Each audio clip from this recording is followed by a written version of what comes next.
salut les turfeuses, salut les turfeurs, bienvenue pour un nouveau pronostic de Benoît Requin. Merci pour vos likes, pour vos commentaires. N'hésitez pas à vous abonner pour recevoir tous mes pronostics tous les jours. Et pour accéder à tous mes tickets pour la course du Quintet, rendez-vous directement dans mon commentaire épinglé. Ok, place au pronostic du Quintet du mardi 8 février, direction Cagnes-sur-Mer pour le prix du Lavandou. Plat 1600 mètres, 16 partants, réunion 1, course 4, indice de confiance 1 sur 5.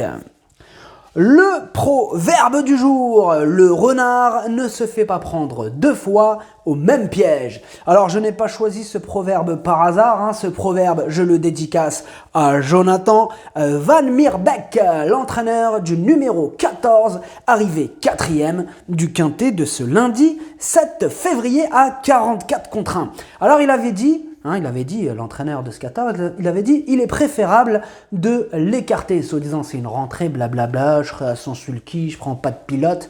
Il nous avait dit de l'écarter, il nous l'a bien fait à l'envers. Bravo. Bravo. Alors, comme il n'était pas sur ma liste rouge, j'ai choisi de lui faire confiance. Oui, je le connaissais pas, il n'est pas sur ma liste rouge. On est présumé innocent jusqu'à preuve du contraire. Bon, mais comme on dit, le renard ne se fait pas prendre deux fois au même piège. Il pourra raconter ce qu'il veut les prochaines fois. Ce Jonathan Van Meerbeek, il est sur ma liste rouge. Ok, c'est parti, on commence le pronostic et on commence avec le numéro 1, Dantes. Et on écoute son entraîneur Christophe Ferland. Dantes va malheureusement devoir s'élancer en dehors. On fera avec. Cependant, c'est un cheval qui peut se monter un peu en retrait. Le cheval est bien et reste compétitif à cette valeur. Tous les feux sont au vert. Alors, ce que j'en pense de Dantes, il vient de terminer 4e du Quintet du 7 janvier et une nouvelle belle prestation est attendue. Le numéro 2, Amedras. On écoute Christophe Escuder. Pour Amedras, c'est une première sous ma férule et une semi-rentrée. Sur ce tracé assez coulant, il peut manquer d'un peu de rythme selon moi. Et sera mieux, je pense, sur le gazon un peu plus tard. Alors, ce que j'en pense d'Amedras, c'est une rentrée, on ne l'a pas revu depuis le 1er décembre et on peut craindre qu'il ne soit pas assez affûté. Le numéro 3, Air Botti, on écoute François Montfort. Air Beauty s'est montrée très généreuse sur 2000 mètres dans un lot analogue dernièrement. Voilà pourquoi je la raccourcis ici. En la valeur qui est la sienne, sa marge est réduite. J'en suis conscient. On essaie une dernière fois dans les handicaps avant d'éventuellement revoir nos ambitions à la baisse. Alors ce que j'en pense d'Air Beauty, son essai à ce niveau le 24 janvier s'est soldé par une 10e place. Elle retente sa chance, à voir. Le numéro 4, Mandarin, et on n'aura pas les commentaires de l'entraîneur pour ce numéro 4. Alors, ce que j'en pense de Mandarin, ce sera son premier quintet. Il reste sur une 4e place au niveau inférieur.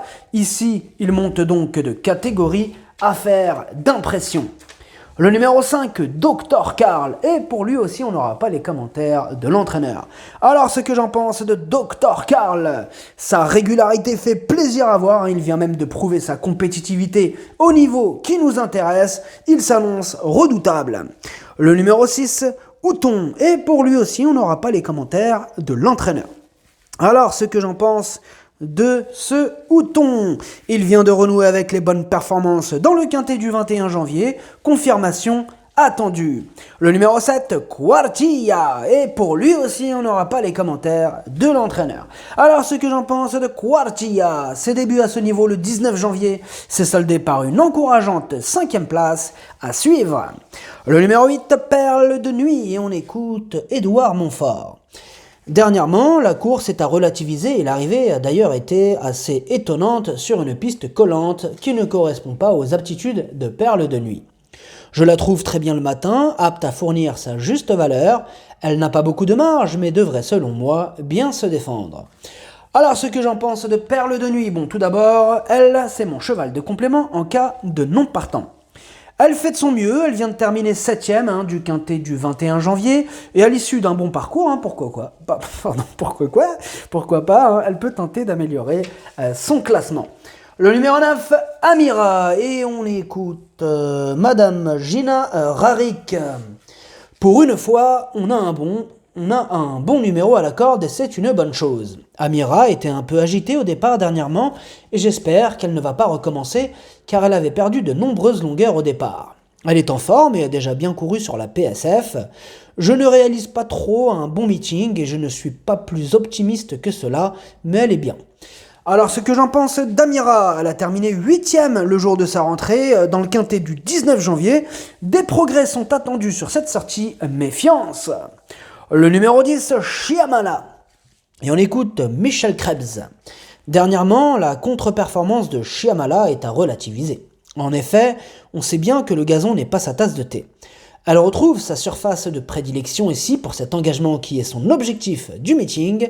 Certes, sa marge est mince et son pilote du jour la découvre, mais elle n'est pas à écarter selon moi. Alors ce que j'en pense de Shyamala, ses 3 derniers quintés se sont soldés par autant d'échecs. Bon, c'est vrai qu'elle retrouve cette fois-ci la PSF qu'elle apprécie, surprise possible. Le numéro 11, Danilova, et on écoute Henri-Alex Pantal. Danilova a très bien couru dernièrement. Le changement de surface ne devrait pas la déranger. La jument est bien et s'élance de la stalle 11, ce qui est correct. Elle devrait bien se comporter. Alors ce que j'en pense de Danilova, elle est en forme, régulière, elle vient de terminer 2ème de son premier quintet et elle a encore une belle carte à jouer. Le numéro 12, Not So See. Et on écoute Christophe Ferland. Not So See est un poulain qui est bien et me paraît compétitif. Je ne le connais pas encore très bien, mais sur ce qu'il montre le matin, il est dans sa catégorie. Cette course va me permettre de vraiment le découvrir en compétition. Il est raccourci, mais je pense qu'il devrait faire le mile. Alors, ce que j'en pense de Not So See. Bon, tout d'abord, lui, c'est le 8ème de mon pronostic. Alors, il a dévoilé d'évidents moyens, ce sera son premier quintet, mais attention, mieux vaut ne pas le sous-estimer. Le numéro 13, Total Knockout. On n'aura pas les commentaires de l'entraîneur de ce numéro 13. Alors, ce que j'en pense de Total Knockout. Il est en forme, il a remporté sa dernière course. Alors, certes, ce n'était qu'à réclamer, mais la fois d'avant, c'était quand même dans un quintet. Il a pris une belle 4ème place. Attention à lui. Le numéro 14, Agapi Mia. Et on écoute Julien Carayon. Agapi Mia est une jument qui aime bien avoir des chevaux devant elle. Mais il est vrai qu'avec le 15 dans les stalles, ce n'est pas évident. La jument est mieux que la dernière fois et j'espère qu'elle pourra bénéficier d'un bon parcours. Dans un bon jour, elle a le droit d'être à l'arrivée. Alors, ce que j'en pense d'Agapi Mia, eh bien, elle a fait ses preuves à ce niveau. Elle avait même terminé 3ème du quintet du 26 octobre. Elle est à l'aise sur la PSF, elle peut faire mal. Le numéro 15, Captain de Cerisy. Et on écoute Maxime Cessandry. Maxime Cessandry. Cessandry. Captain de Cerisy est un cheval qui a du potentiel et que j'aime bien. Le fait d'être en première épreuve n'est pas gênant à mes yeux. La corde 14 me gêne plus. D'autant que c'est une semi-rentrée pour ce modèle physiquement assez imposant. Alors, ce que j'en pense de Captain de Cerisy, on ne l'a pas revu depuis le mois de décembre. Il passe aussi un test à ce niveau, ce sera son premier quintet.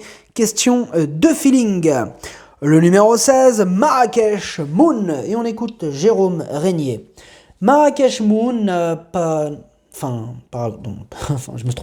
Marrakech Moon n'a pu conclure dans la combinaison gagnante pour ses débuts dans les quintets dernièrement. C'était sur le gazon. Le fait de retrouver la fibrée mardi sera une bonne chose pour lui. On va le monter pour une place car il doit encore faire ses preuves à ce niveau, mais il n'est pas hors d'affaire a priori. Alors, ce que j'en pense de Marrakech Moon, tout d'abord, lui c'est mon 2e cheval de complément en cas de non partant. Il vient de terminer 7ème le 19 janvier, ce jour-là c'était son premier quintet. Avec un bon parcours, il peut cette fois-ci tenter d'améliorer son classement. Le pronostic, ça donne 11, 5, As, 13, 6, 7, 14. Merci d'avoir suivi cette vidéo. N'hésitez pas à vous abonner pour recevoir tous mes pronostics tous les jours et pour accéder à tous mes tickets pour la course du quintet. Rendez-vous directement dans mon commentaire épinglé. À jouer avec modération. Bonne chance. Chopez-le moi. Ciao.